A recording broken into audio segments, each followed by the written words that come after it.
গরু হইলো 1,20,000, গোস্ত হইব 2 মন। কথা বুঝছি না কি কইছি? গরু হইলো 1.5 লাখ টাকা, গোস্ত হইব 3 মন। গোস্তের লগে কোরবানির গরুর কি সম্পর্ক? যেটা গরু কিনলে বাতিজার পছন্দ হয় না, বাতিজা গরু কিনলে যেটা কয়টা কিতে কিনে এনেছে 60,000 টাকা দিয়ে, শুধু 8 আর 8 দিই।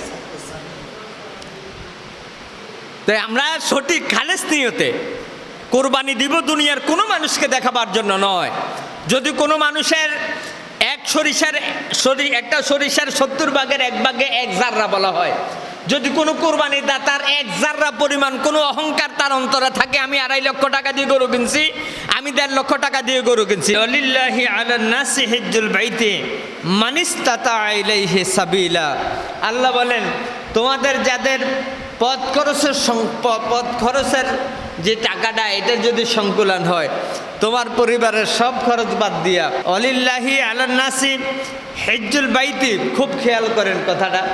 আল্লাহ বলেন, আল্লাহ কোরআনে কারিমের মধ্যে ইরশাদ করেন, তোমাদের যাদের হজ করার ক্ষমতা আছে, বছরের সাংসারিক খরচ বাদ দিয়া হজে যেতে হলে তোমার যত অর্থের প্রয়োজন, যতটুকু টাকা লাগে, এই টাকার মালিক যদি তুমি হও, ওয়ালিল্লাহি আলান নাসি হিজ্জুল বাইতি মান ইসতাতা ইলাইহি সাবিলা। আল্লাহ রাব্বুল আলামিন, আমরা যে মোমেন হলাম, মোমেনের উপরে যে আমরা কালেমা শরীফ পড়ে মুসলমান হলাম, ইমানদার হওয়ার পরের শর্ত হলো নামাজ। কালেমা, নামাজ, রোজা, হজ, যাকাত। ইসলামের মূল স্তম্ভ হলো 5টা। কয়টা? 5টা। এই হজ, যাকাত। আমরা যে যদি মোমেন দাবি করি, আমাদের দ্বিতীয় শর্ত হলো নামাজ পড়তে হবে, এরপরে শর্ত হলো রোজা রাখতে হবে, এরপর আল্লাহর হুকুম মতো আমার আর আপনার উপরে যদি হজ ফরজ হয় হজ করতে হবে, যাকাত যদি ফরজ হয় যাকাত দিতে হবে।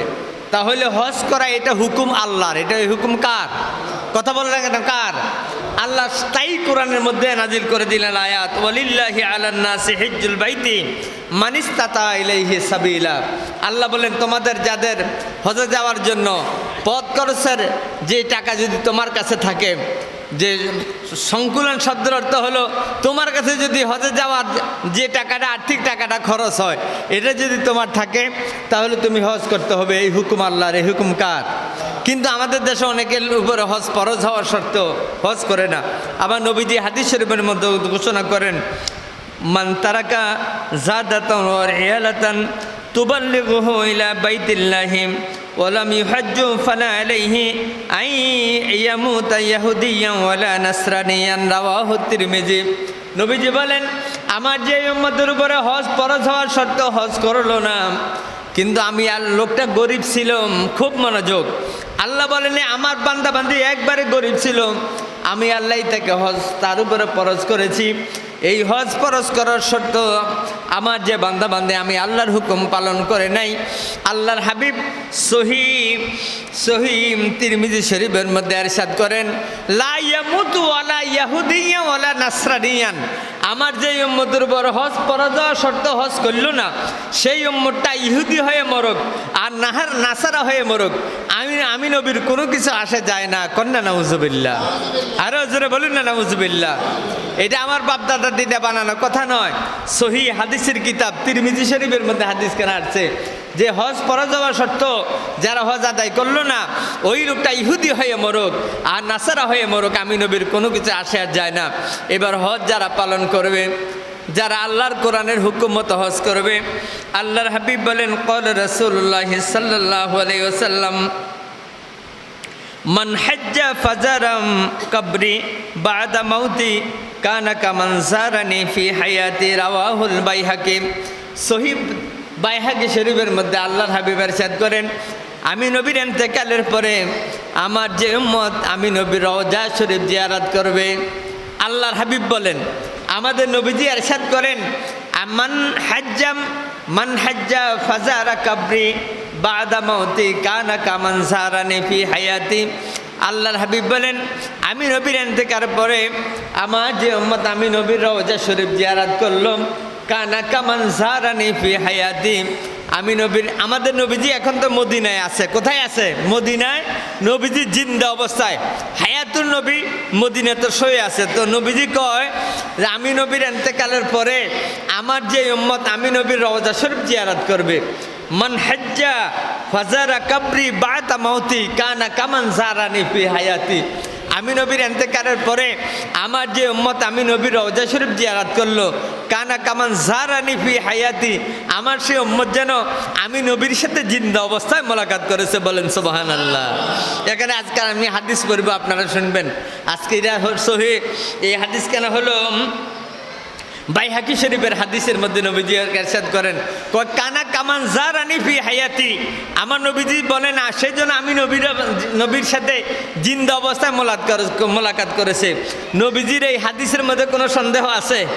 কথা কন্যাকে আছে যে মানুষটা আল্লাহর হাবিবের যে উম্মত নবীজির সাথে জিন্দা অবস্থায় মোলাকাত করে, নবীজির চেহারা মোবারকের দিকে তাকাইতে দেরি, তার জীবনের সব গুনাহ মাফ হইতে দেরি না। বলেন না সুবহানাল্লাহ। আল্লাহর হাবিব বলেন, প্যারা হাজিরিন, যারা আমার নবীর চেহারা মোবারক দুই নয়নে দেখবে, আমরা তো এখন দেখব কিভাবে? যদি নবীর আশেক হন, নবীজির উপরে বেশি বেশি যদি দুরূদ শরীফ পড়েন, নবীজির তরিকা মতো যদি চলেন, আর এশার নামাজের পরে আপনি বালিশের মধ্যে মাথা রেখে 100 বার যদি দুরূদ শরীফ পড়েন, সাল্লি আলা মুহাম্মদ, সাল্লি আলা মুহাম্মদ। খুব খেয়াল করেন, অনেক বড় বড় দুরূদও আছে, সাল্লি আলা মুহাম্মদ, সাল্লি আলা মুহাম্মদ। আরেকটা দুরূদ পড়লেন, আল্লাহুম্মা সাল্লি আলা সাইয়্যিদিনা মুহাম্মদ আন-নাবিয়্যুল উম্মি ওয়া আলিহি ওয়া সাল্লিম। এশার নামাজের পরে আপনি বালিশের মধ্যে মাথা রেখে আপনি ঘুমাতে অবস্থায় হাতের মধ্যে তফসি নিয়ে 100 বার দুরূদ শরীফ পড়লেন। একদিন যদি ঘুমের ঘরে আমার নূর নবীর চেহারা মোবারক দেখতে পারো, যারা দুই নয়নে ঘুমের ঘরে আল্লাহর হাবিবের চেহারা মোবারক একবার দেখবে, তার জন্য জাহান্নামের আগুন আমার আল্লাহ হারাম করে দিবে। সর্বশেষ কথা হলো, এটা হজের মাস। আল্লাহর হাবিব বলেন, আমার উম্মত কোটি কোটি গুনাহ নিয়ে মক্কা মদিনায় আসবে, বেগুনা ওলি হয়ে তারা বাড়ি ফিরে যাবে। যদি আমার উম্মতের বয়স 50, 60, 100 বছর বয়স, তার জীবনে যত গুনাহ আছে সব গুনাহ মাপের মেডিসিন হলো হজ নামক নিয়ামত। বলেন না সুবহানাল্লাহ।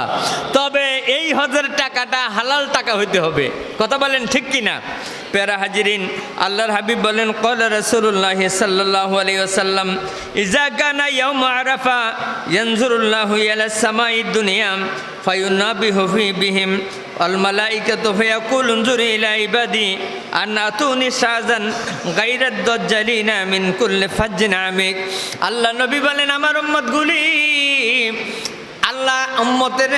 আল্লাহর হাবিবের উম্মতের গুনাহ আল্লাহ যে কোনো সময় মাফ করেন। তবে আল্লাহ বলেন, আরাফার দিনে আমি যত গুনাহগার আমার বান্দাবান্দিদের মাফ করে দেয়, বছরের মধ্যে আর কোনোদিন এইভাবে আমি মাফ করি নাই।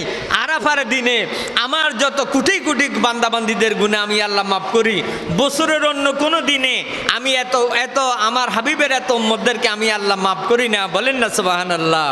আরাফার ময়দানে যখন হাজিরা লাব্বাইক আল্লাহুম্মা লাব্বাইক এই কথা বলে, আল্লাহ রাব্বুল আলামিনের রহমতের সাগরে জোয়ার আসে। যদি কোনো মানুষের গুনাহ আটলান্টিক মহাসাগরের পরিমাণও হয়ে থাকে, যদি কোনো মানুষের গুনাহ ওই যে উহুদ পাহাড় পরিমাণ গুনাহ হয়ে থাকে, আল্লাহর হাবিব বলেন, আরাফার দিনে যখন আমার বান্দাবান্দি আমি আল্লাহর কাছে ক্ষমা চায়, আরাফার দিনে আমি আল্লাহ আমার বান্দাবান্দির সব গুনাহ আমি আল্লাহ মাফ করে দেই। বলেন না সুবহানাল্লাহ। আমার এক লোক হুজুর আমার উপরে হজ ফরজ, আমি যদি আল্লাহর রাস্তায় মসজিদ মাদ্রাসার মধ্যে টাকা দেই, এখন আমার কি হজ কি কবুল হবে নি, কি বা হজের সওয়াব আমি পাবো নি? আমি বললাম, আপনি কি নাফরমানি কথা বলেন? দুনিয়ার সব কিছু বলেন ডাক্তার সাহেব, আপনার উপরে হজ আজ থেকে 20 বছর আগে ফরজ ছিল। আপনি 10 কোটি টাকাও যদি আল্লাহর রাস্তায় দান করেন, ফ্যানগুলো দিয়ে দেন, 10 কোটি টাকাও যদি আপনি আল্লাহর রাস্তায় দান করেন, আপনি ওই দানের সওয়াব পাবেন, সদকায়ে জারিয়ার সওয়াব পাবেন। কিন্তু আপনার উপরে যে হজ ফরজ, হজ কিন্তু আদায় হবে না।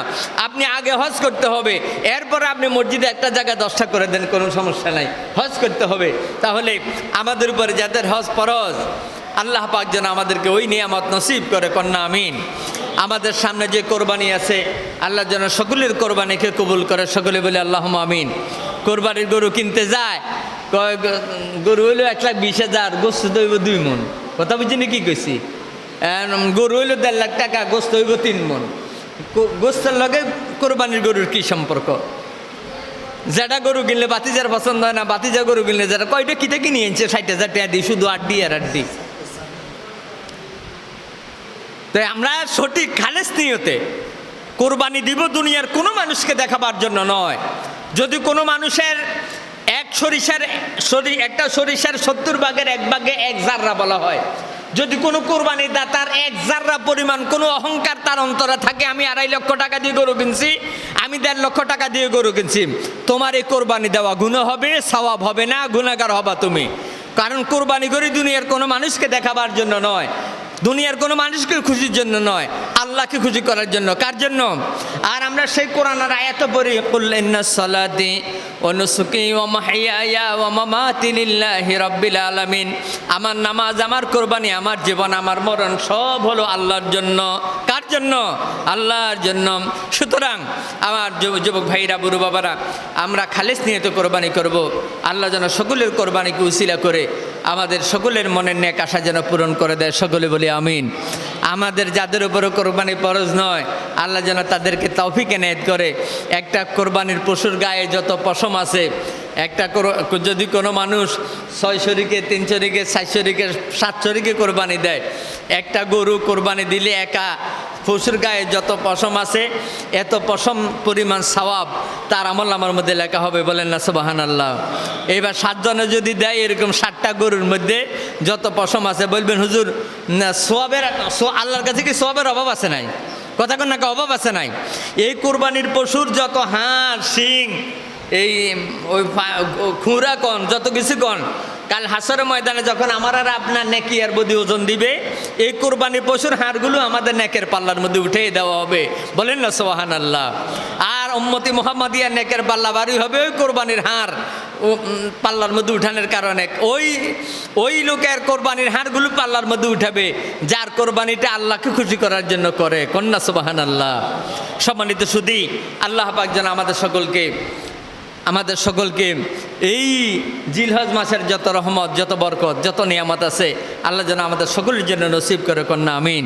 আরো জোরে বলুন আমিন।